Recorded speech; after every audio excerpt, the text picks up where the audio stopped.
A história que a gente vai desvendar hoje é fascinante. É sobre uma ideia radical na educação brasileira, a chamada Universidade do Terceiro Milênio. Uma visão que nasceu, assim, para transformar o país, mas que no caminho encontrou forças que trabalharam contra ela. É uma história de uma sabotagem silenciosa. E essa é a grande pergunta, né? É o que vai guiar a nossa conversa aqui. A gente vai investigar a ascensão e depois a queda de um projeto que foi criado para mudar o destino de uma região inteira. E quem sabe, de um país. Para entender tudo isso, a gente precisa voltar para o começo. E o começo tem dois nomes: Leonel Brizola e Darcy Ribeiro. Eles não queriam só construir mais uma universidade, sabe? O plano era muito maior. Era criar um modelo de educação que simplesmente não existia no Brasil.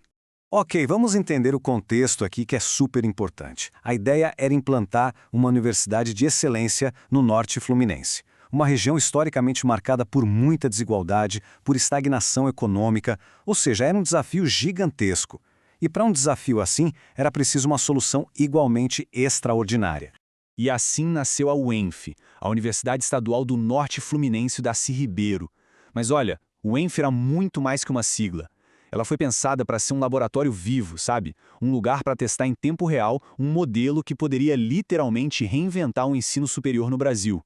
A ambição era enorme. Certo, então vamos para o coração da ideia. O que fazia a UENF ser tão radical? E por que ela deu tão certo nos primeiros anos? A resposta está no DNA dela, que era completamente diferente de tudo que a gente conhecia. A estrutura toda foi pensada para agilidade e para excelência imediatas. A base eram 3 pilares que juntos a diferenciavam de qualquer outra universidade do país. Vamos detalhar isso aqui. Primeiro, o foco era em laboratórios de pesquisa, não em departamentos. Isso já estimulava uma pesquisa muito mais integrada, sem aquelas caixinhas. Segundo, a universidade nasceu pela pós-graduação. Isso criou uma base acadêmica de altíssimo nível desde o dia zero. E terceiro, e talvez o mais importante, só contratavam doutores, e todos em dedicação exclusiva. Era para criar um ambiente de imersão total na ciência. E aqui tem um pulo do gato, uma sacada genial do Darcy Ribeiro. Pensa só, como é que se atrai os melhores cérebros do país que estão nos grandes centros para ir para o interior? Oferecendo os melhores salários do Brasil. O dinheiro não era um bônus, não era um detalhe. Era parte da estrutura, um elemento estruturante para garantir a excelência. Mas é aqui que a história dá uma virada. E uma virada bem dramática.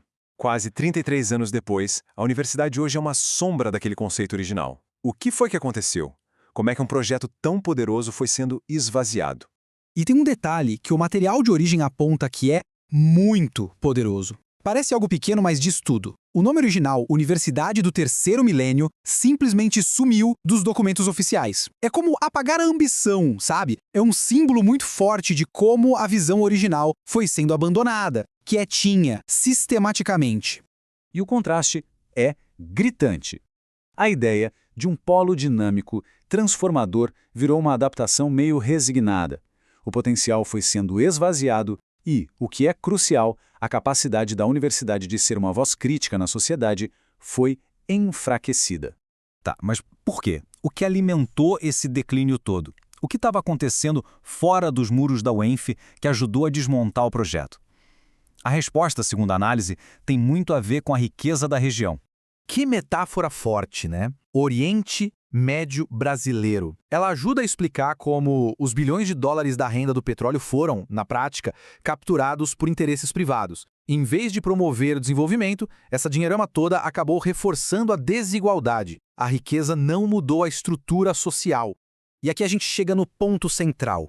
Uma universidade forte, crítica, produzindo ciência de ponta, ela poderia questionar esse modelo, poderia apontar outros caminhos. Então, uma UENF mais fraca, menos questionadora, era funcional, era conveniente para quem lucrava com as coisas do jeito que estavam. E tem mais uma coisa, uma implicação política mais profunda. Se a UENF tivesse um sucesso total, ela seria a prova viva de que a ciência de elite poderia florescer fora do eixo Rio-São Paulo. Seria um mau exemplo que desafiaria a ordem estabelecida de onde o poder e o conhecimento se concentram no Brasil. Tudo isso nos traz para o hoje. E agora, o que seria preciso para a universidade retomar aquela missão revolucionária? Será que esse sonho pode ser resgatado?